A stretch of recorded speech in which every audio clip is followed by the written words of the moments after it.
Hey, book besties. Welcome to More Than a Book Club podcast. I'm your host, Leyna. And I'm your other host, LJ. And today we are talking about a book that we both read. We both definitely read it. We did. Well, I read it all the way. What did you do, Leyna? I read it to here, and then from here on, if you can see on YouTube, I read it or to about Spotify. 112 pages on my actual book, and then I switched over to audio because I was not going to be done in time. I was struggling. It's okay. And so I'm excited for us to talk about it. And I read all three in this series. Leyna's almost done with the last one that she hasn't read. So I was the one that was like, we need to read these in order. And then I totally read them out of order because Dreamgirl Drama is the third book in the series. Fangirl Down is the first. The Au Pair Affair is second, and then Dreamgirl Drama. And I read it Fangirl Down, then Dreamgirl Drama, and then Au Pair Affair. So I was all out of order. It's okay. It is fine. And I'm the one that was like, I'm probably not going to read the other two. I'm just going to read this. And then I ended up reading them in order. So, and you read them in like 2 days, didn't you? Like Fangirl Down was like a day. Yes, I did. It was like Saturday just in my downtime, which my big downtime in my current schedule in this season of life is on Saturdays until about 2 p.m. And so I read like a ton of it. And then I finished it that night. And then the second one, it was like the very next day. I kind of read it in between pockets of time and then had to finish it that night. So yeah, I did. And then this one took me a few days, but that's okay. We'll talk about that. So should we start with Fangirl Down since it's, well, first of all, we should start with, we got to meet Tessa Bailey.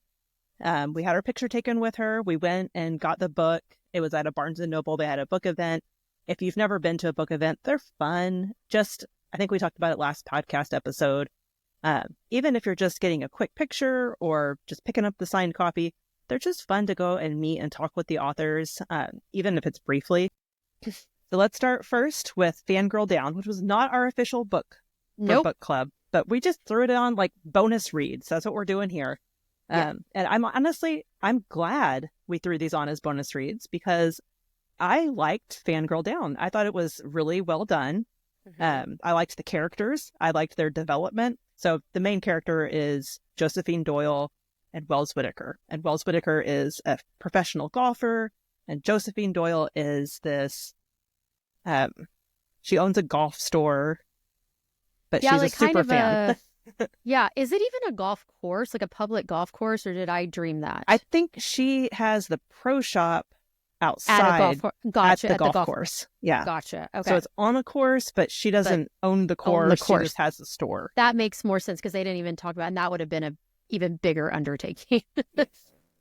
So hurricane comes, and that's the big thing, is it knocks out her store and kind of has lots of devastation, and she's been this Wells Whitaker super fan, and so he takes her on as his caddy to kind of help her through all of the rebuilding and everything. So that's kind of the main premise. That's the start of the book. Yes. And I really enjoyed all of it. I felt like the first little bit where she was a super fan that had been following him for like 5 years or something, and he didn't know her real name. I know. I know. I was like, if someone is literally coming to a golf event with big signs and making a scene at every single event, you would think that like one, security would kick her out. Right. Two, like if this is consistently happening, but also that maybe he would know who she was. Yeah. That's just it's my true. thought. No, it's definitely true, especially because I have spent a lot of time at golf tournaments. You have. First, for my stepfather, who is a retired professional golfer. He played on the senior PGA Tour in the, was it 99 and 2000 season, or 2000 and 2000? I don't know. It was around there. It was around the beginning of the millennium. And so I went to a few for him there. Plus, I had been to some of his amateur tournaments. And then both of my children, my son was on the golf team while he was in high school. And now my daughter is on the golf team. So I've spent a lot of time. So yeah, cheering and, stuff like that. Not really, how you're supposed to act. So you're right. Like I could see them be decorum, right? Isn't it kind of like tennis where you're quiet whenever they're doing stuff? Yes. They will that's what I learned from Happy Gilmore. Yes. They will be holding signs. And I remember one of the tournaments in Texas that we went to, like outside of San Antonio, the sign said, "Hush, y'all." They were cute. So yeah, that would be a big thing. And even now, like my daughter's on the girls' golf team.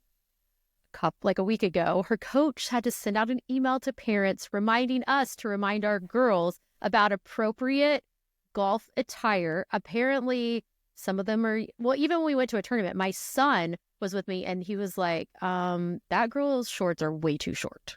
Because they were. It was like Lululemon booty shorts. And it's like, but maybe she didn't have the right golf stuff.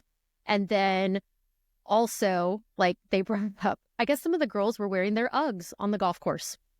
It's cold here in Texas. Okay. Not just any Uggs. Ugg slides. They don't wear the boots. Gosh. They wear the slides.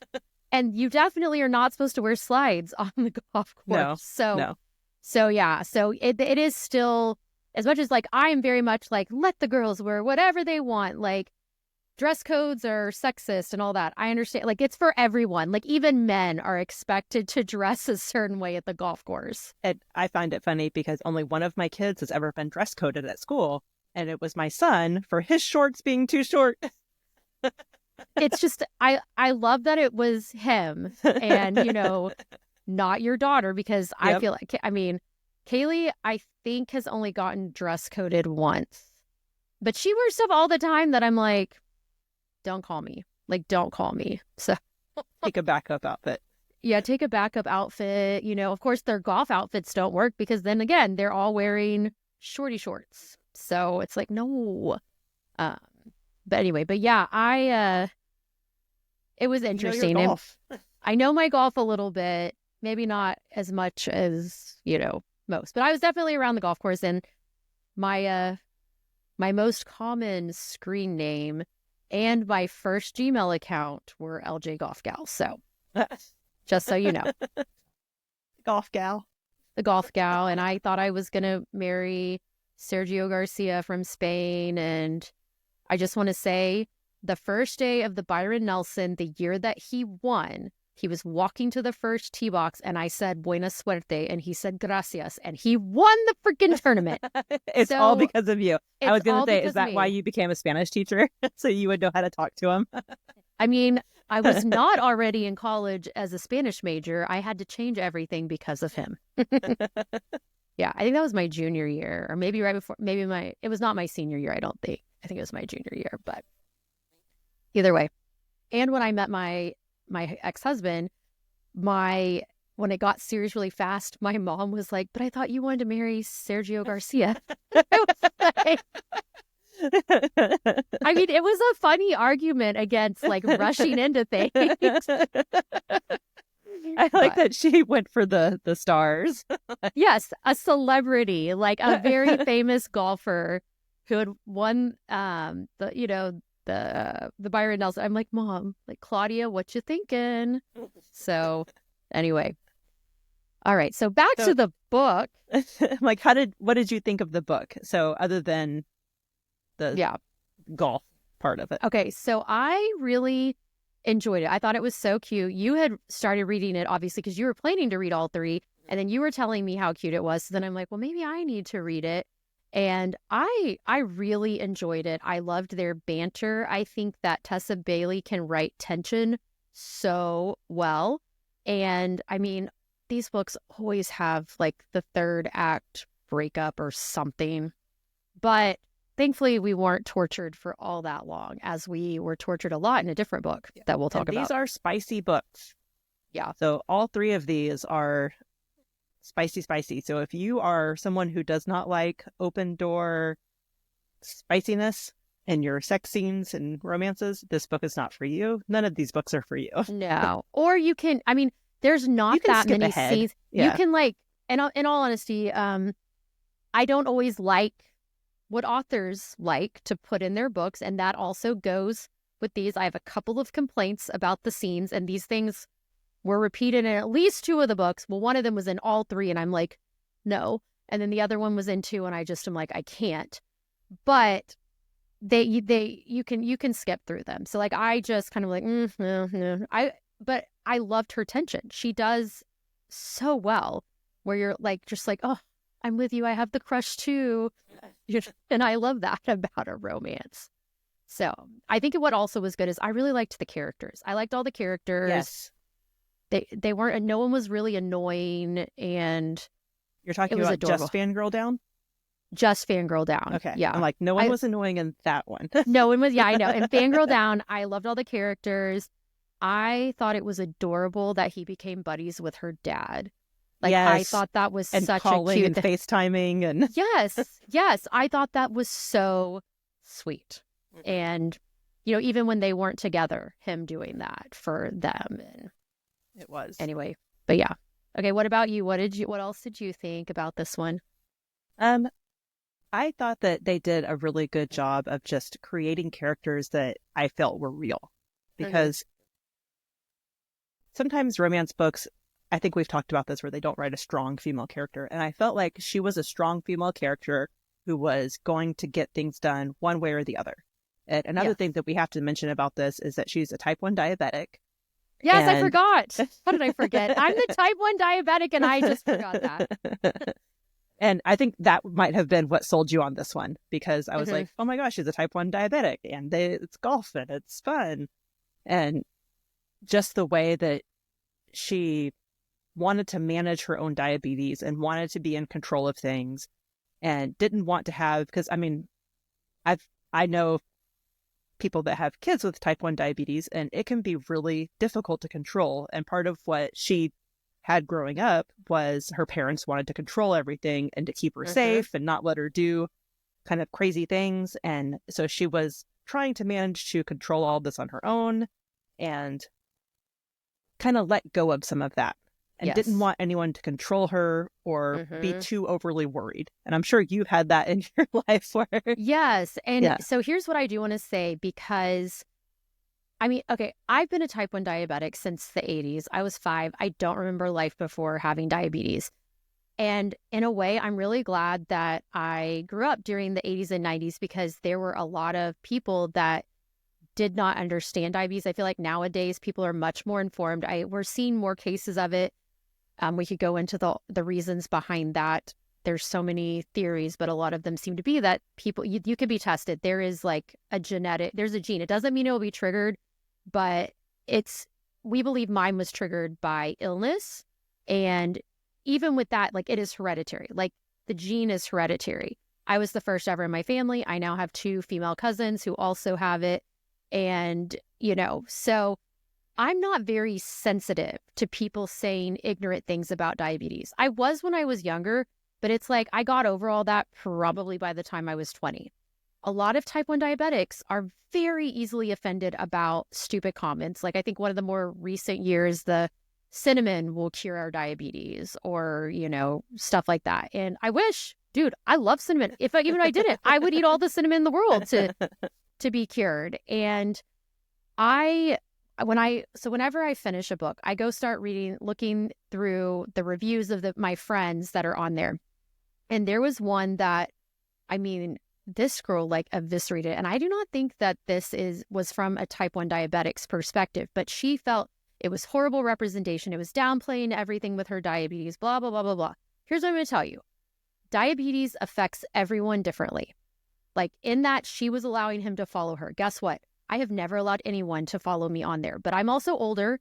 I got my Dexcom in my 30s. So it is a different perspective than someone that maybe has been on it for 15 years. And part of that 15 years was them being young, because of course parents would use the follow app. I do not do that. I also am very well controlled, and it sounds like she is too.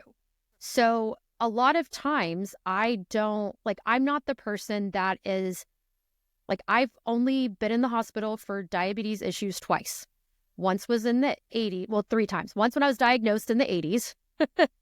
Then the second time I had a very bad insulin reaction. Some people call them diabetic seizures, where I was a competitive ice skater. So I had skated the night before. In the morning I woke up and I like could not hold my head up. Like I remember parts of it. Had to go to the hospital because we couldn't get my blood sugar up.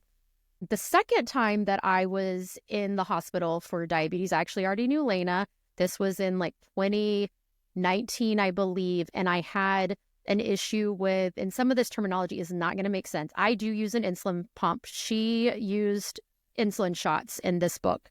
And I had an issue with the infusion set, which is the part that's actually in my body where the insulin like comes from the pump through tubing. And the part that was in my body, it was backing up. And because you're putting such little bits of insulin in at a time, you won't necessarily notice unless you do what's called a bolus, where it's like for a meal or something, a large amount. And so I kept replacing the site and it was not doing better. And I ended up in the hospital because after less than 12 hours, basically with minimal, if any, insulin, I was throwing up every 15 minutes. Like, this is not an exaggeration. I want to be very clear. I was timing it and it was every 15 minutes. I did manage to I found some expired Zofran and it helped for a little bit. And then when that wore off and I was taking more, it did not do anything. It started back up. My resting heart rate was like 130. And when the nausea came back, I mean, I've never been suicidal, but in that moment I was like, I don't have any fight left in me. Like, I just want to roll over and die. Like, it's the sickest I've ever been in my life. I did go to the hospital, and thanks to like a really wonderful person from the church I was attending, she was director like over the entire hospital, and I texted her and she like got me. So when I walked in, I basically got taken right back. And I will tell you, as a type 1 diabetic, when you go in with what I had, which is called diabetic ketoacidosis, they automatically assume that you do not take care of yourself, because most patients that come into the hospital, it's because they're either not taking care of themselves or they have what a lot of people have heard, brittle diabetes. And that simply means you can't control it very easily. It's not your fault. You can do everything right and things just do not go how they're supposed to. And I noticed after they did blood work and the doctor came in and the doctor was like, "Why are you here? Your A1C is perfect." And I was like, I'm having I don't know. Like, I was like, I figured out my pump sites are leaking, and so I'm not getting insulin and all this stuff. And it was amazing how a switch was flipped when they realized it's like they respect you more, which is kind of sad to say, because I don't think that they should. I have friends who do everything right and have a hard time have so many complications, and it's not from lack of trying. So I want to be clear, like, if any type 1 diabetics are listening, or you know someone and you are perhaps judging them for their care, I promise you, unless you've walked through it, you don't know. Just like with the parents, my mom told me the only weeks of the year that she could actually relax were when I went to a type 1 diabetic camp, because they had an entire medical staff. They had the counselors were trained. Most of them were pre-med.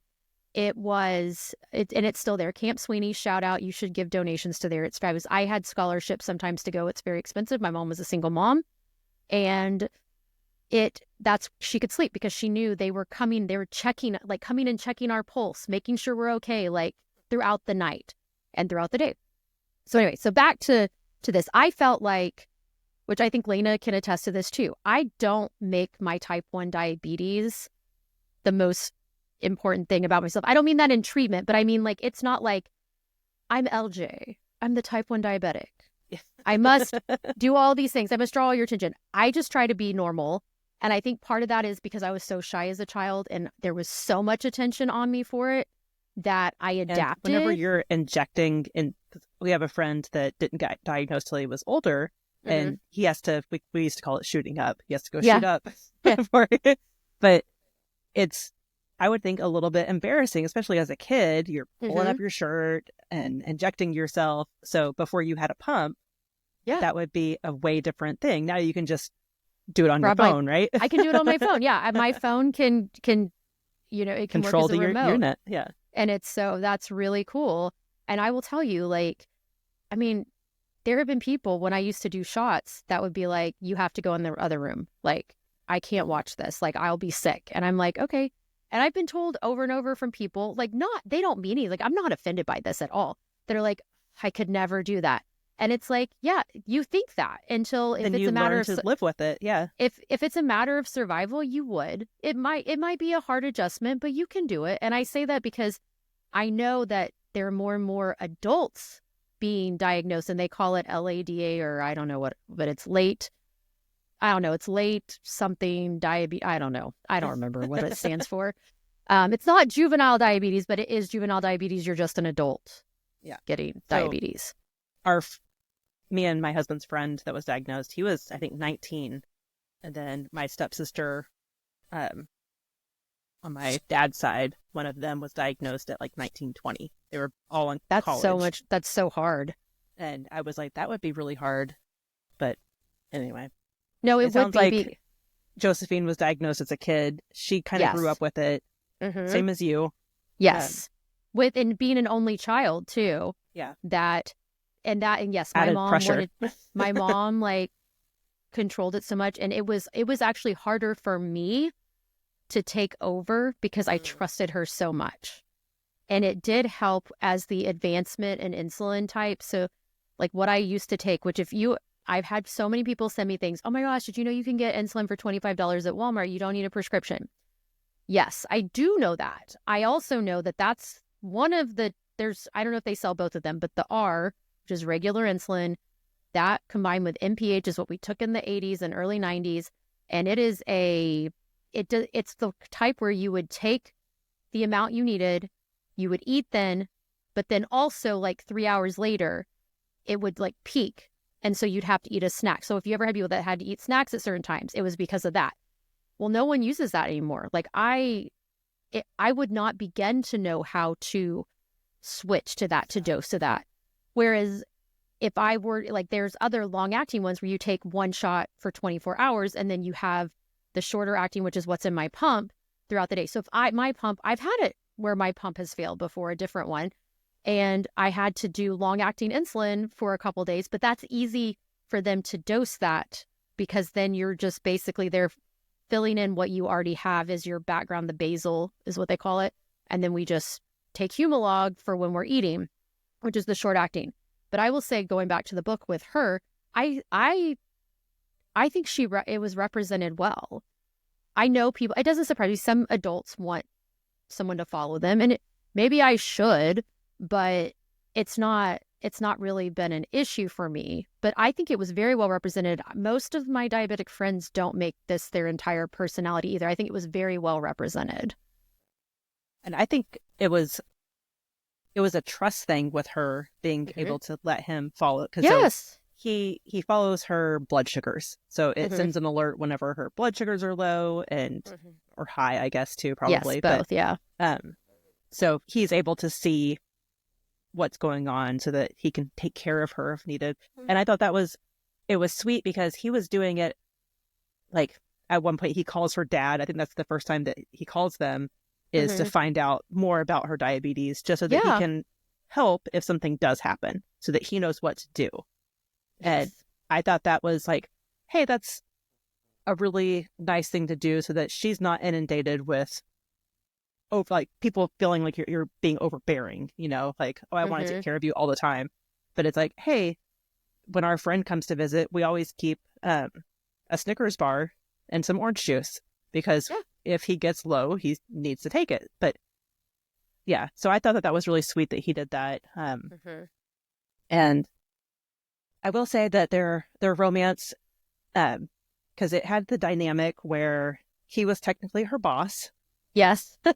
And so they kind of played on that a little bit, that dynamic. And then it just kind of took a turn.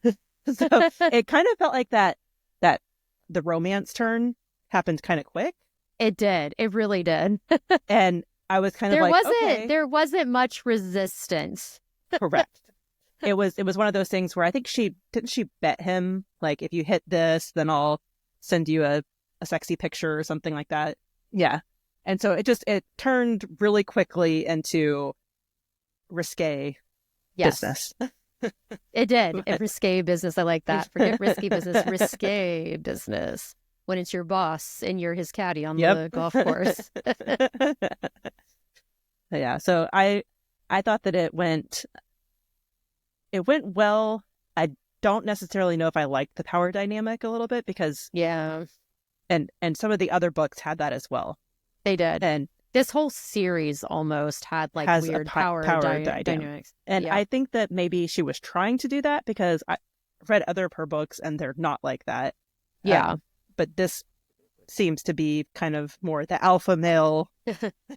It's very much that. Yes. And it was good. I enjoyed it. And the sex scenes did feel like their chemistry was good. It felt natural.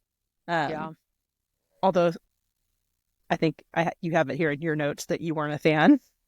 No, I did not. I'm sorry. And she did this in all 3 of the books. Yes. No good girl. No. That is you don't want very, a pat very... on the head. No, Good girl. Absolutely not. And I'm sorry. 3 girls in a row, like, we're cool with that. I don't know, Leyna, are you cool with the good girl thing? Or does it not bother you as much as it bothers me? I don't know if it bothered me. The thing I noticed that all these girls were in their mid-20s. Yes. And so that was some of the sex scenes I was like, okay, maybe this is what people in their 20s are doing. Oh, that's okay. Valid point. I had not thought of that. I was like, okay, that's not a thing. And some of these things, they went from we're just starting to do the deed to we're doing some advanced level things. In my opinion. And things that you need some trust built and you need some, I don't know. And some of them are hard limits of no for me. Oh, yes. This book had a hard no, hard pass. This one, I'm sorry, I don't even think I can say it. No, I was actually wondering, how are we going to talk about these books and not put an NSFW warning on everything? Okay, here's what I'm going to say. I don't want to ever hear about bodily fluids. I don't need to. I certainly don't want them described as like ropes of anything on body parts. Like, I don't know. No. And I mean, I get it. Maybe she's doing that because she's so funny and she's like, I'm just going to put this stuff in and I'm going to make some of my readers uncomfortable. And I don't know. Well, but it was maybe some of her readers really like that too. I mean, probably they do. You don't want to yuck someone else's yum, but oh, look at that! That's a podcast. They use that all the time on the podcast. If you I honestly don't know where I picked it up. It might have been the podcast. I'm not sure. Maybe, but yeah, I know. I agree. Like, no judgment if this is your thing. Mm-hmm. This is just not for me, and that's when I'm like, okay, we don't need to. Then okay, so kind of transitioning on to the au pair affair. At the end of Fangirl Down, you meet her best friend, who is Tallulah, and then you meet his quasi best friend. Yeah, somehow all of a sudden they're like super best friends in the second book. I don't know. Yes, so there was a couple of transitional errors I felt there. So then you meet the main characters that are going to be in the au pair affair. Yes, and I personally, I started reading Dream Girl drama next, and I was like, I hate these main characters. And then you meet those 2 main characters in the au pair affair, and I'm like, oh, I really hate these 2 characters. So the au pair affair, I loved the main characters for that book. Yeah. I got, what's that show, the football show, Ted Lasso. I haven't watched it.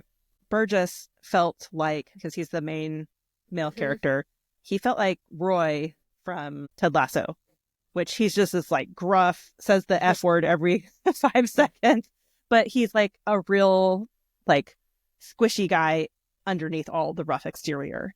And that's who I was envisioning for this. The whole time that they were doing it, I'm like, this is Roy. And he is a defenseman in hockey? Yes, I think so. Yeah, he like protects the goalie.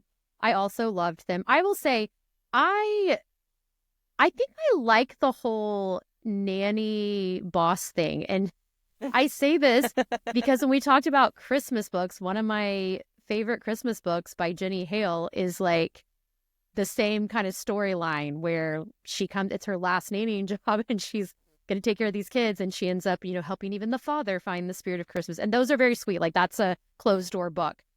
And so this is kind of like the spicy version of that. But I like that. I don't know why.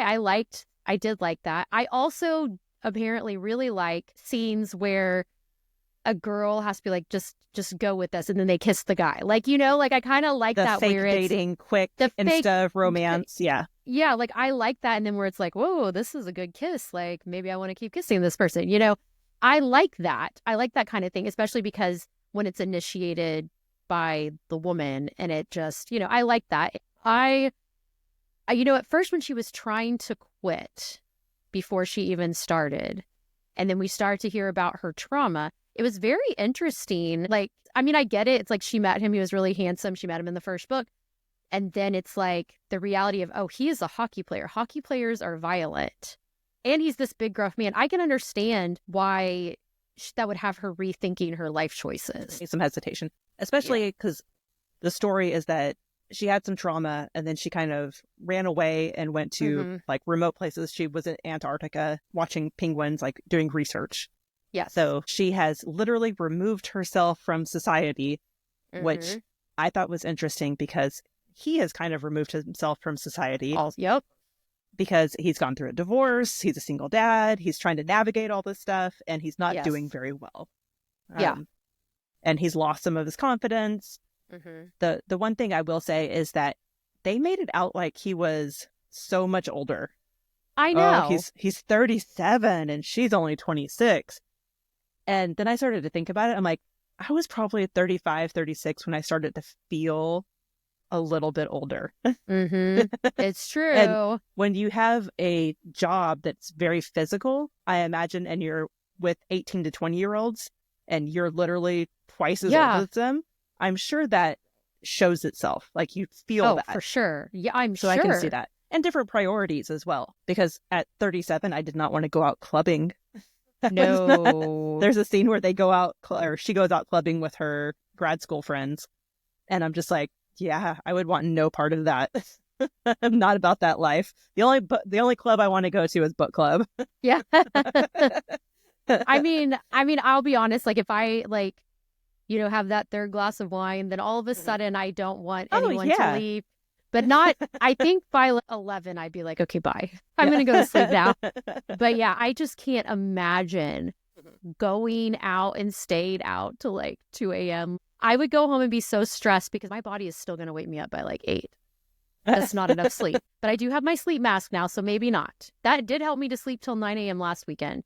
And I think it's because of I didn't know that the sun had kind of come up. But yeah, I agree on that. I will say I loved getting to see this. I love that when she came in, he had been watching YouTube videos of how to braid his daughter's hair. Yes. I think that's very real. And I say that when I worked at the first school that I worked at, there was a single dad, and I think the mom was completely out of the picture.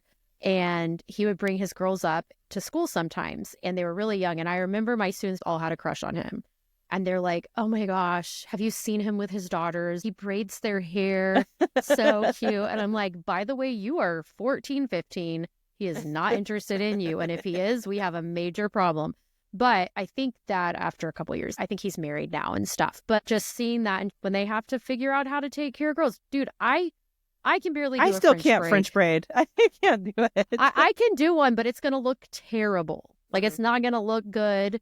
I did think hearing the troubles his daughter was having with friends, I mean, that's very real. I think you had mentioned this at one point, or brought it up, is that I like romance books that have a plot, that are plot driven, and this felt plot driven. 100%. And I think that's, and I have to admit, I posted on our Instagram. I was trying to finish it before we started. I'm only like 83% in, so I still have some stuff going to happen. The big finale is coming. The happily ever after hasn't happened yet. I know that that's yet to come. But I do feel like the plot has moved the story along, and that has really helped me get into this. And also, Fangirl Down had some of that plot driven as well. Yes, it did. It definitely did. So I have a like question. there were stakes. Yeah. Yeah. Where you are now, has Lissa gotten mad at... Yes, so they're at the wedding right now. They're in Costa Rica. Okay, so they've had you're in the third act breakup. Okay, so, and you might have seen this in my notes, that I can't speak for everyone, and I know you've been through divorce with your parents too. I was like, I haven't been through divorce. No, not you, yes. but with your parents, like as a kid of divorce. And in my experience, I never wanted my parents to get back together. They separated when I was 5, and I don't know, hard when you don't remember everything. I have some early memories. I have, a weird situation with my father. When I went to therapy at one point, one of the times, like one of the seasons that I was in therapy, we talked about some stuff. And like some of my early memories were of my dad doing things out of anger, not at us, but like punching a windshield. And like in my memory, I don't remember being scared or upset. It was just, and when I talked about that with therapist, she was like, well, that's because that means it was normal. You were desensitized to stuff like that. And so perhaps all that stuff made it where I didn't want them to get back together. But I was so excited when my mom got with my stepdad. I would call random people in our family and be like, they're getting married. And even though they were not yet. And then every time my dad had a new girlfriend, I'm like, you need to marry her, or you need to marry him. I always wanted other people. I would have been the one that, you're babysitting me. Okay, now I want you to marry my dad. I felt it was very surprising with her mom being remarried that she was so upset that her parents weren't getting back together at that point. That part, I don't know. And it makes sense to me, because she wasn't a little kid either. She was 12, right? 13? Right. So at that point, I feel like your parents are broken up. Your mom has started dating someone else. They're engaged. That feels like things have moved on. And we haven't heard anything where she doesn't like the boyfriend, fiance. No, she seems perfectly fine with him, but hasn't accepted reality that her mom is getting remarried. And the mom doesn't really seem like, she seems a little bit, I won't say jealous of Tallulah, but kind of like, what's going on here? And they did say at one point that the mom had been asking about the dad's love life, which I'm like, don't ask your kids questions about the other person. I'm sure that's just really hard to put the kids in the middle of some of that. So 100%. All I've said, like to when they come back from spending time with their dad, I'm like, did you have fun? Did you have good? Okay, great. Like, I might be like, how's your dad doing? Really hard though. I'm sure, because almost it was 20 years. First, yeah, it was at first, but then like he and I had, like, after I got through like the bulk of my hurt, we did have a really good conversation a few months later where basically we were able to see we can be happy for each other now. He was happy for where I was in life. I've told my kids, and this is 100% the truth, I am praying that if he finds someone and decides to be in a serious relationship, get remarried, I am praying that that woman loves my kids as much as she possibly can, because I have the best stepmother. And my dad and she have been divorced for, I don't know, almost 20 years. Maybe it has been 20 years. Maybe it has been. I think it might be. And I feel really old. Like, I do. Oh, crap. Well, because I was a couple weeks before giving birth to Gavin, and I went to her marriage to my brother's stepdad, who was wonderful. And in their wedding, she had me come up when they were doing the part with the kids in the ceremony. She had me come up there. I just absolutely adore her. She's a wonderful mom. She still is a mom figure to me. My mom loves her. My mom thinks she's amazing. That's what I want for my kids. If I want whoever my partner is, their dad's partner, if they're around any of them, I want that love for them, because I know even though they might not be able to love them as much as their own kid, they might. Like, I think Dean loves me. I mean, he doesn't have any other kids, but I think he's been my dad. I don't doubt that for a second. I want that for them. If Kaylee comes home or Gavin's like, oh my gosh, dad has a girlfriend, I would probably be like, oh my gosh, tell me everything, So and I know because I would be excited for them, because that's what I want. I've seen such a positive example, and I know that is not always the case. And so I am determined that when that happens, because we're going to be in each other's lives forever. We have 2 kids together. I want to be the one that is so supportive. You do not worry. I am not jealous. Hopefully I wouldn't have to say that, because that seems weird anyway. But I want them to know that I also excited that they're in my kid's life. And but I get that seems good with your boyfriend. Like he is. Y'all he is. seem He to really have likes a good relationship. The three we of you. really do. We really do. He is. I mean, that has been very positive, and I feel very fortunate for that. And I know it'll feel weird. I'm sure I will be like, whoa, because it's kind of like, zone. yeah, wait, I was just married to him. You know? I'm sure it will feel weird, but just in the sense that, you know, it's new first, like first that we haven't had, but it'll be fine.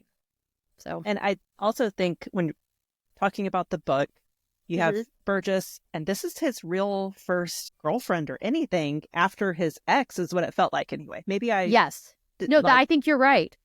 Because based on his comments that he didn't even remember when he last had been with a woman, when he has his daughter so much and then he's so invested in his hockey career, I think that makes sense. That didn't really surprise me about him. And he's older. He's probably not one, unless he was going through a midlife crisis. But I don't think we're there yet for him.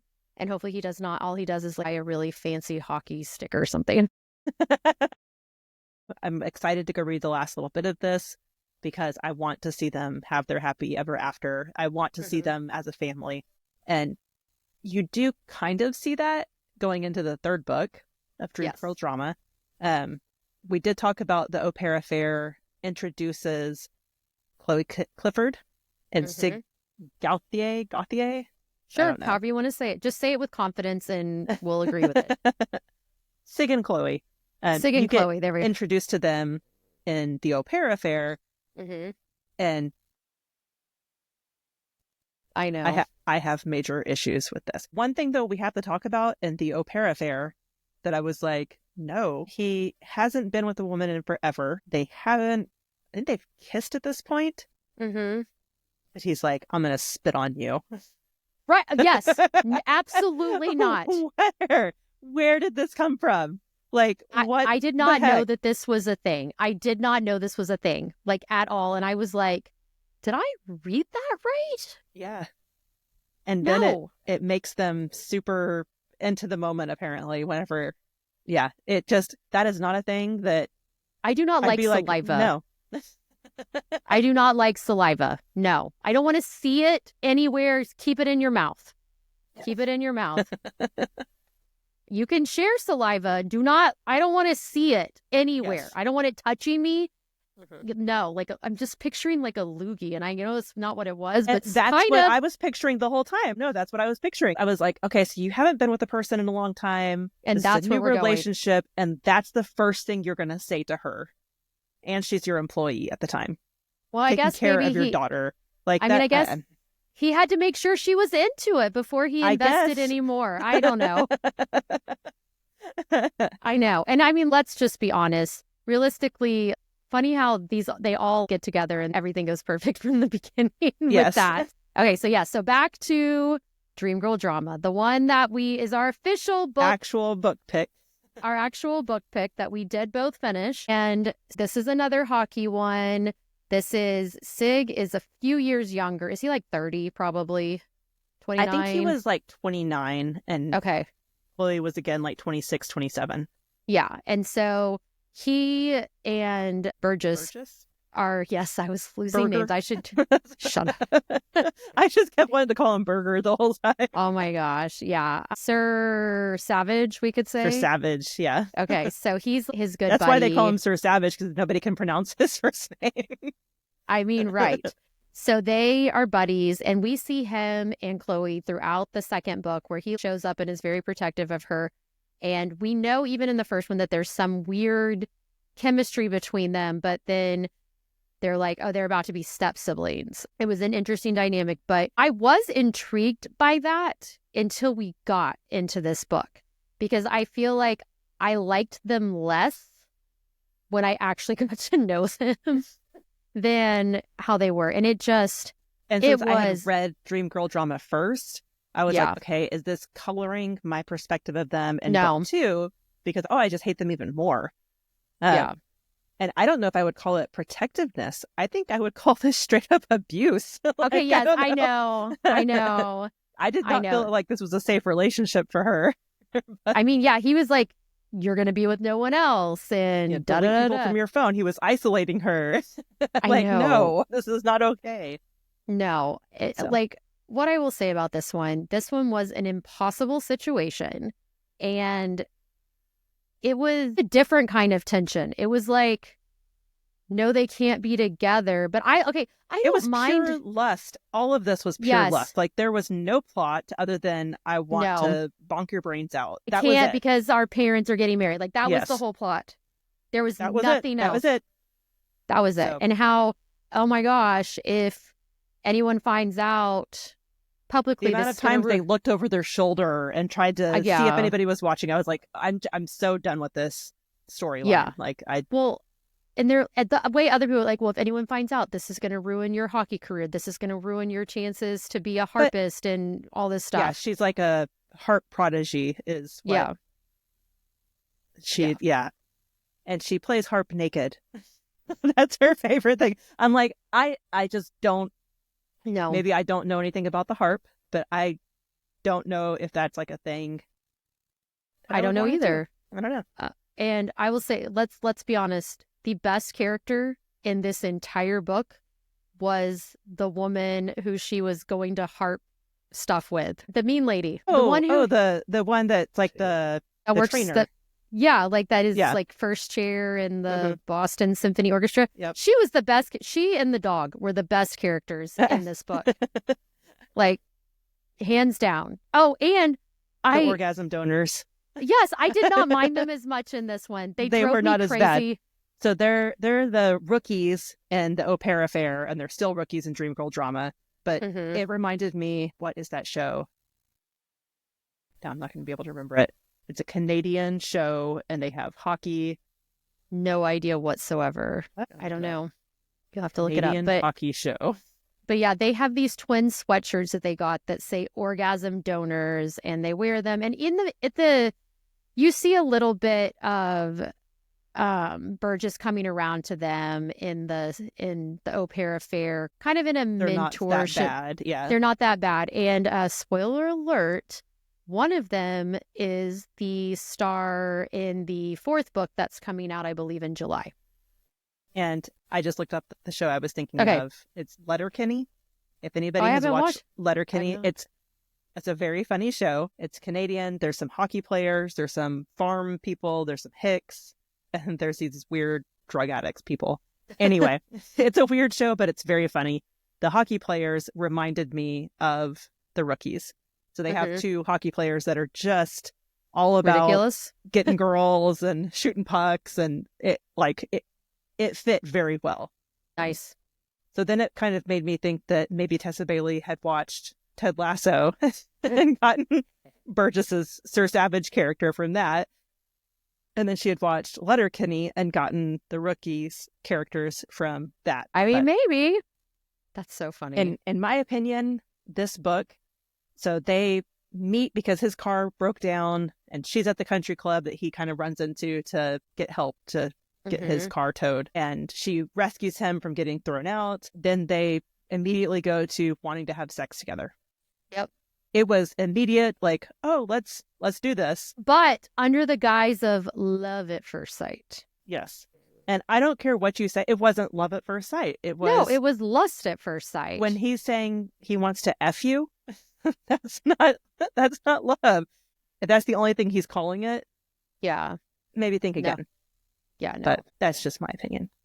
I agree wholeheartedly. Maybe I'm just a 42-year-old woman. It's like, well, you deserve better than this, Chloe. But I don't know if she does, because she's also vapid and stupid and drove me crazy. It literally was, we can't be together. Oh, but let's snuggle. We can't be together. Okay, but I need you to teach me how to do laundry. Okay, we can't be together. I want to walk the dog in the dark. Oh, okay, well, we'll hang out. Okay, now I'm going to strip for you because I want to entice you. Okay, now we're going to get close. Oh, no, now we can't. Okay, now we're going to be together. Oh, wait, now the press is aware. Oh my gosh, I'm going to go to my dad and ask, can they break up? Or I'm going to find something about my dad to get you to make it where they won't get married. Oh my gosh, it's like back and forth. And it's just they really annoying. Just want to have sex. They want to have sex, and that's it. Yeah. I don't. Yeah. No. And then It's just a mess the whole freaking time. And this whole time we think all this, and the way it is wrapped up is that it's not even his real dad. And why Spoiler would alert. it, like, well, this whole thing is a spoiler, but why would his grandparents want him to think this person was his dad? That part did not make sense. I understand the pain to get out of here, but the whole non-disclosure and claiming and saying that he's the dad the whole time, that part did not make sense to me. It didn't make sense. It felt like she didn't have a way to wrap it up. And so Yeah. she's like, not its dad. That's how to wrap it up. Yeah. I'm And- telling you, I went to meet Yeah. Leyna last weekend and I had 50 pages left and it was not resolved yet. So it was and a you quick had even told me, you're like, how is this going to get fixed? Because I don't see a happily ever after for them. No. And Yeah. that's kind of the key of a romance, is that you have a happily ever after. Yeah. And they got their happily ever after, but it didn't feel realistic. It didn't feel no. like his mom had been lying to him for years. And then the dad had gone out of his life and then come back into it. He had sought him out. And you would think that if he knew that he wasn't his dad, why would he allow him to come back in? Right. Why is that a thing? No, So- I don't get it. And then the fact that he thought that he took his mom's money and his mom let him believe that when it wasn't her money that he took, all this stuff, it just, and it then was just a hot mess. it was a hot mess. And then let's talk about how she meets the baseball player and then they go do this weird like showdown with the hockey players. Yes. And so I'm thinking this whole time, I'm thinking that baseball player is going to be the star of the next book. And spoiler alert, he's not, but his sister is. Isn't it his Yep. sister? Yep. His sister is with one of the orgasm donors. Like, what? Anyway, when he was entered, I was like, oh, this is going to be the guy. He's going to be the new one. We're going to do that. No. Maybe the fifth one. I don't know.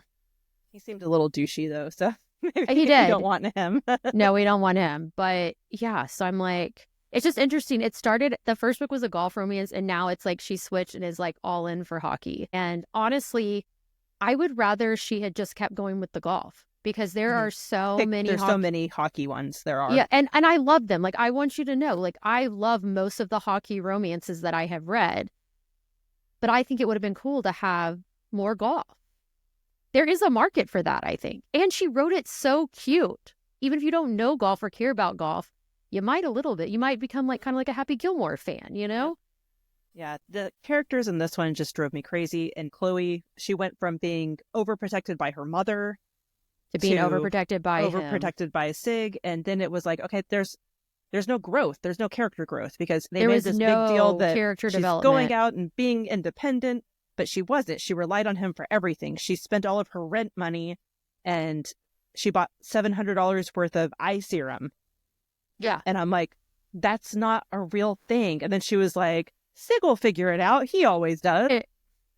I was didn't so realize, because frustrated. in the first book, when we find out, like, when all the stuff goes down with Tallulah supposed to try to live with Chloe, and when she finds out everything, the way it made it sound in the au pair affair was that they were siblings. It did not make it sound like Sig was paying for stuff. It sounded like it was all a family money and making, it didn't feel that way. And then in this one, when you find out, she just left home and accepted that he was going to pay for everything for her.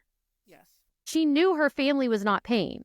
She did not know all the sacrifices he was making, and that seemed crazy too. When you find out he's living in this tiny apartment and selling stuff, I'm like, that was just not realistic. No. I just did not. It's not buy that. realistic, and I felt like she was such a horrible person, because I don't know. Maybe it's I didn't grow up not about that life where I didn't have the money where she did, and so she grew up with having everything provided for her, Yeah. and so that's just normal. But the way that they wrote it made it sound like she wanted to be independent. She wanted to go do things on her own. But then she didn't do it. She didn't do it. She even said at one point something about like, I'm being independent. And I'm like, no, you're not. You're depending just on not. someone else. Yes. You're not depending on mom anymore, but now you have a sugar daddy. No. And I get it. She was not trying to do the same thing again as the au pair affair, but it would have made more sense if he had gotten an apartment. She had a 2-bedroom apartment, like lived together. But I guess that would have been too close to the au pair affair. But still, that would have been more believable than him living in a smaller place and selling, signed things to be able to support her life for someone that it just did not make sense. Like they were, like you said, they were not in love, they were in lust. And he's doing all of this for someone that at the same time he's thinking, I'm never going to get to sleep with her, but I really want to. And he really put her on a pedestal. Yep. What happens the first real big mistake she makes and she's not on that pedestal anymore? That's what I wanted to know. Because I don't feel like they had a scene where she had messed things up. There was no growth on either of their end. The other thing I didn't like about this was that it time jumped. So it would be like, we're starting out, we're meeting, and now it's a month later. And then this is what's happening, and now it's 2 months later. And I felt like she did that because she wrote these characters into the au pair affair. Yes, and that's then she exactly had to why make she did it make sense. Yes, that is exactly. She was like, oh, I should have made this be the second book instead of the third. Well, right, because that's the thing. I think you're exactly right. This should have been the second one, but she didn't have a way to go there because she needed the connection. Because you're right, we got events that happened after a lot of those and then alongside them. And so you're right, the jumping like that. It didn't mesh up well. I felt like it was just all over the place. And then I was trying to go back because I had just read Dream Girl Drama and then reading Au Pair Affair. I'm like, okay, when did that happen? When did that take place? I don't know. I was not a fan of that. And I liked the previous 2 books. And so I was really disappointed that if I would have read Dream Girl Drama on its own, I wouldn't have gone back and read the other 2. I probably wouldn't have either. And would have been unfortunate. Yeah, so, the other 2, I think I gave Fangirl Down 5 stars, maybe 4. I did. But I gave it 5. I think I gave the Au Pair Affair 5. And Dream Girl Drama, I still gave it 4. Because I gave it 2. I know you did.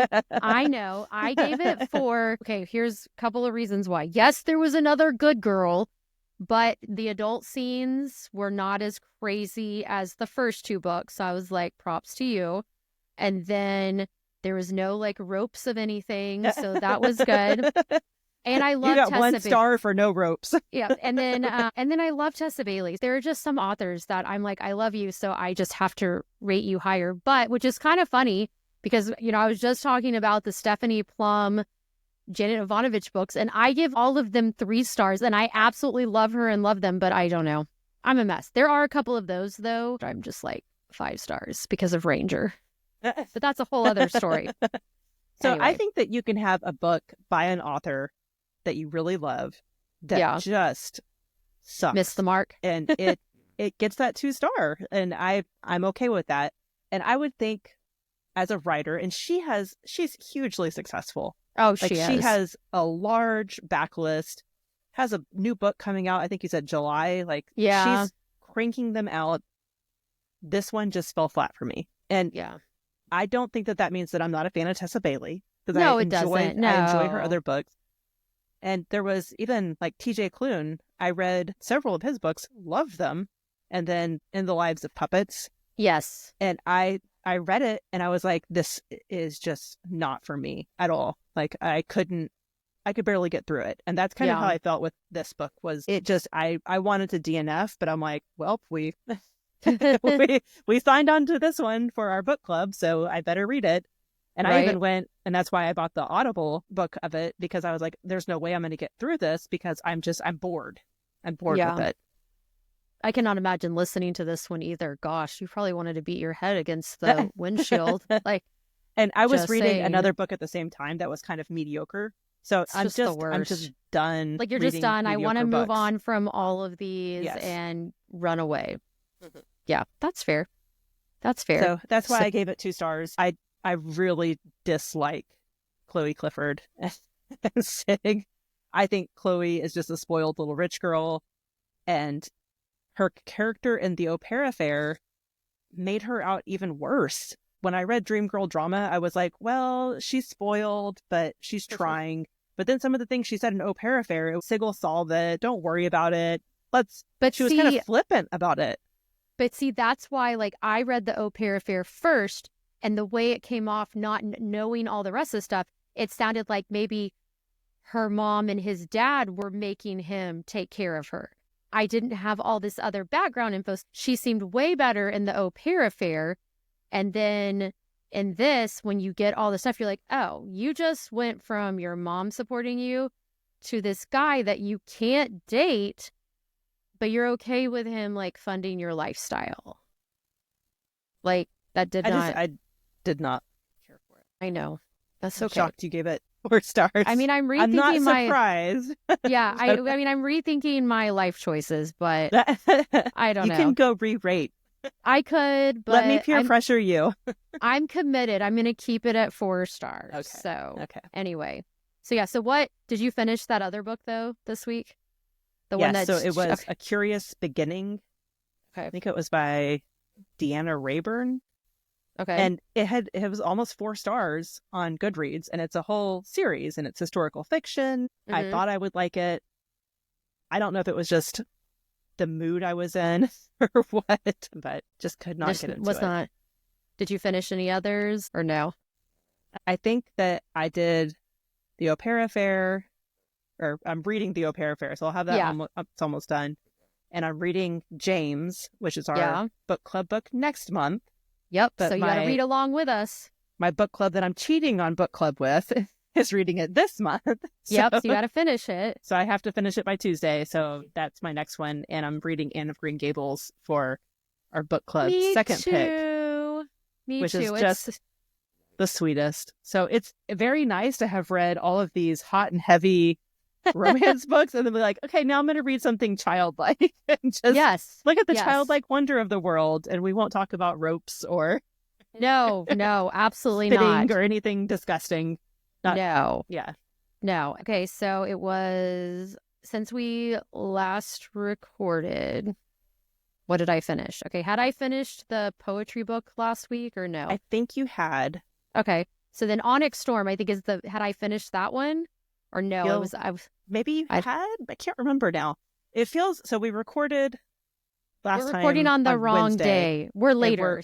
We're later. My kid had the flu, and she was like, "I just want you to watch TV with me." Yeah, so it was so sweet. And your boyfriend was going out of town. So yeah, it worked out perfectly. Okay, well then I have one more book just to tell y'all that I read besides Dream Girl Drama. Okay. The Favorites. It was a book of the month pick. I did was it not. Good? It was really good. I really liked it. I gave it 4 stars. Our friend Emily got it from Book of the Month, and it's an ice skating like mystery kind of. I don't know if it's a mystery. It's not a mystery. I don't know how to explain it, the genre that it is, but it's going through the lives of these ice dancers, like various ice dancers, and it's super competitive and going to the Olympics. It was good. It read really fast. It's not short. I think it's 400 or 500 pages, over 400 pages, I think. Oh, long book. But it was really good. Once you start, if you want to know what happens, and it was very interesting kind of to see the dynamics, because while I was a competitive ice skater, I was not anywhere to this level. So yes, while it was an expensive sport, it wasn't as expensive for me because I knew I wasn't going to the Olympics. I was still trying to compete and improve, but the Olympics were not an actual goal or going. Yeah. No. And so it makes it very different. It's way more expensive. And just to see, we've got this poor pair of ice dancers and then this very rich pair that they're the children of this super famous multi-Olympic gold medal ice dancer, and then rivalries and stuff. And it's done documentary style, which was fun. So like you'd read a chapter then there's a documentary, because basically it's like 10 years after the events that this book is about, apparently. And they're flashing back. So you don't know, something big had to have happened. So the whole time you're like, wait, what happened? And you don't know. And so it's fun. And the reveals along the way were very good. Very well done. What was that other book that it was Taylor Jenkins Reid? That she did it like that. Daisy Jones and the Six. Yes. And I loved that style, and I had been wondering if there were other books like that. So that's kind of good to know. And there is a trend right now where it's either something like that or podcast, where it's a podcast going through. So I've read a couple of thrillers recently where they're reviewing a case that's like a cold case, and you get part of the story, and then, okay, this is their commentary. Okay, here's more of the story commentary. And I like that. I think it's a way. discovering it as they're discovering it. Yeah. And I feel like it's very realistic because I think it's fun when we go back and read books and we're like, oh my gosh, this is so 90s. And I think right now, so many people listen to podcasts that's a fun way. I would rather read books like that than books that have Skibbity Ohio, Riz. What's the one? Sigma. There's Sigma. There's something about a bag that I learned today. Maybe like bag that. You're a high school teacher, so you are like I know, in the I have, thick of it. I am in the thick of it. Huzz, that's not good. That's like kind of the new word for hose. So guys will call the girls huzz. You know, all there's so much more. There's so many more. That just sounds like somebody mispronounced hose. And I know. Like, we're going with it now. I guess. And that's probably what happened on TikTok, you know? Anyway, that I would rather see something like this, which is more general population. I mean, we're adults. Obviously, for teenagers, maybe not so much. But even some of them do. Like, I've had students telling me, I do know right now, which this is because they go in waves of when they like docuseries and stuff. Right now, I have students watching the new O.J. Simpson one on Netflix, and it's very interesting to hear them. Some of them like are watching it and they don't know that he was convicted. Probably, they weren't even born. They weren't. They were not born. I had one that was like, didn't this happen in the 80s? And I was like, no, this happened in the 90s. And then they're talking about all their theories, and they hadn't even finished watching it. It's so funny. And I have so much fun with that case just because I kind of think it was. Yeah. I don't think it was remember him. The police car chase thing where in the white Bronco. Mad because I was watching Picket Fences and it was supposed to come on and they delayed coverage, and this was before they had streaming, so you couldn't just go back and watch it later, but they delayed coverage, and then I missed an episode of Picket Fences and I was so mad. Oh my gosh. Well, and if you watch that chase, he's not even driving fast. He has his flashers it was like 5 miles an hour. It was so slow. Which is why I fully think that his son did it, and he was covering for his son and giving his son time to get rid of all of the evidence that he had done it. But that is something, maybe we'll have an episode where I talk about all my favorite true crime cases, and it will be relevant because I will also list true crime books. There you go. You'll Maybe have to give me a list of books that I can slowly read. Okay. And then in August, we can have that discussion. I'll try to find ones that aren't too traumatizing. But I'm like, now maybe I should go get the book that he wrote about, if I killed her, this is how I would do it. He wrote one? Yes. And do you know gosh. The family had to sue him, and now they get all the royalties from that. Like, they get all the money. So, yeah. Is that not crazy? Oh, yeah. Oh, yeah. Well, and then I had to teach my students a little bit this week, too, because I was like, no, he was not convicted criminally. He was convicted civilly. And they're like, so then he went to prison. I'm like, no, that's not how it works. He had to pay money. Yeah. He had to pay money, and he couldn't even afford to pay the money. So, like, no, if it's a civil lawsuit, there is no prison time. They're like, but they said he murdered her. And I'm like, It was not criminal court. He was acquitted. And then I already was using the glove. What is it? If the glove don't fit. Then you have to acquit or something like that. Glove don't fit, you have to acquit. Yep. There were so many good Saturday Night Live skits back in the day about the O.J. Simpson trial.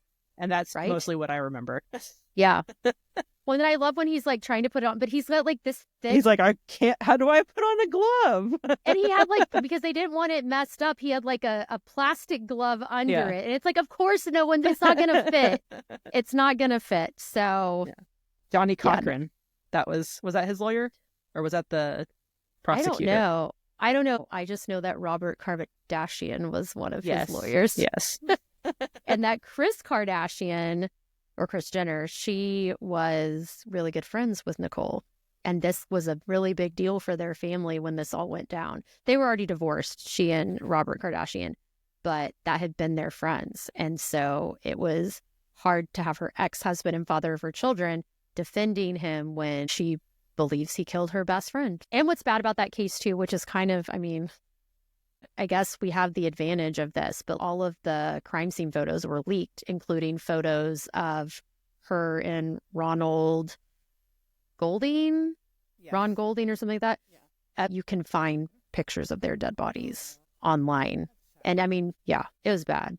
Anyway, look, we went way off topic there. But it's because books, talking books. Hey, So, we're more than a book club. We can talk about whatever, right? Yes, and y'all just wait. August, true crime is coming for you. I can't wait. I know, me too. I can. You can. I cannot. Oh my gosh. Actually, so I was supposed to go to a book event on Monday in Waco, and it was going to be on true crime. And I was going to use that as my book that is a book genre that I wouldn't normally read. And then because my daughter got sick Sunday night into Monday morning, and she was throwing up at like 4 a.m. And I was like, there's no way I can drive 2 hours there and 2 hours back. I didn't even go to work. I was like, I don't know if I'm sick. I thought maybe I had the flu, but it turns out I was just tired. Yeah. but so I was going to have that be my book pick, but I like the idea of picking one that you have read and have vetted. I'm going to take this very seriously, because if you're only going to read one, I'll find one that's worth. Few. I won't I will pick the least traumatic. Okay. Well, because here's the thing. I love true crime, but I have limits too. I shared that a book that I DNF'd was because it felt like the description of what was done to the victim was a bit salacious and gratuitous. And I'm like, I'm not reading true crime because I want I'm not getting any. I don't need the details. You can tell me this person was sexually assaulted. I don't need detail how many times and with what. Yeah, that's the thing. Is I felt like it kept being talked about, and I was like, I can't do that, because it's one thing to say they were stabbed 20 times. Okay. It's another thing to then talk about it went into the breastbone, and then they jerked it sideways and pulled it up, and they cut out this, or they, whatever. So I can't do that. So I do have my limits. I do want to read Catch and Kill. What is that by one? Ronan Farrow. Oh, yes. Oh, we can do that one too. We can. Okay. Yeah, because I got that years ago and I've never read it. But I own it. Oh my gosh. I'm going to write this on here. I got to get another Audible credit because I love to listen to true crime. Oh, okay. So that's the way to do it. I like to watch docuseries. I'm also, what docuseries am I watching now? I want to watch the Gabby Petito one that just came out or is about to come out. I feel like it's too soon. I don't know if I'm ready for it. I know. There are multiple. It's funny how different streaming services or different channels or different, movie studios do similar things, but there's a bunch of those. Funny story. The night that I wanted to finish The Favorites, Tommy was sitting there and he wanted us to watch something together, but I was like, okay, I want to read. So I'm so smart. I put on a 2-episode docuseries about Scott Peterson, and I know that case backwards and forwards. So you could answer every question. So then when he would say a comment, I'm like, oh, did they just say blah, blah, blah? He's like, yeah. So he totally thought I was paying attention. Now, by the way, I was so proud of myself. If you're listening to this, Tommy, now you know. He already knows. He already knows, because I was so proud of myself that I made it till the next day. I told him. Totally reading. So I'm like, this is a genius. But there was one. What did I start? I don't remember. I'll have to look. It's on Netflix. Or Peacock. I'm watching something. It's not Scott Peterson, but that's another one where, man, I just want to talk about all the cases, but for real, save it for August. Save it for August. But I'm just going to say this one thing. Whether he did it or not, I do not believe there is enough evidence that he should have been convicted. I do not think he should have been convicted. Now, that doesn't mean he did not do that. That does not mean I don't think he did it. I just don't believe the evidence is there. It's kind of like with Adnan Syed and Serial. The evidence was there was not enough evidence there, and I'm so glad he got released. But didn't he go back to jail? They were trying to. I don't think he ended up having to. But yeah, if the evidence isn't there, it's kind of like murky. I feel like he was convicted by media, and it was such a big, high-profile case that the jury was gonna also do that. Anyway, but we'll see. So, oh gosh, August. I'm gonna get ready. August. LJ's already making her notes. She's ready. I am. I mean, it's funny. Whenever they say the things, what could you talk about for 30 minutes? It used to be Real Housewives, and now I can talk about true crime. I could talk about Ted Bundy for 30 minutes. And Leyna only recently learned who Ted Bundy was. Yes. So I could talk about him so much, but So just by himself anyway, save it for August. And our book for next month is James. Yeah. So if you haven't read that, it's really good on Audible. You catch things more, I think. I think if you read it as a physical copy, you might miss some things. Okay, that's cool. It's a good one to know to read on Audible or to listen. That's awesome. We're also going to be reading, hopefully, if we can get through it all, Huckleberry Finn and the Adventures of Tom Sawyer to go with that. Yes. So that's kind of my goal, side quest goal. I'm more committed to the Huckleberry Finn because from what you've told me about James, it sounds like that one is more relevant than Tom Sawyer. So maybe we both read the children's version of Tom Sawyer that our friend Emily said was actually abridged, but we did not feel that. Maybe I'll just reread the abridged version. I don't know where mine is. I want to know where it is because I bet love the that book. library has it. Like, go check out the little kids' library section. Maybe I will. Maybe I will, Leyna. Maybe because I will. I bet it's in like super big print. Oh, it was like it might even have pictures. Oh, it did. And you know what's funny? Because sometimes I'll be reading YA books because I love YA books. Why is their font so big and the stuff for us old people? It's tiny. So tiny. Yes. But anyway, whatever. We hope that you will read along with us next month. Can you believe it's about to be March and Leyna's birthday month? Woohoo. All right. Well, we'll see everybody next week. Bye, guys. Bye.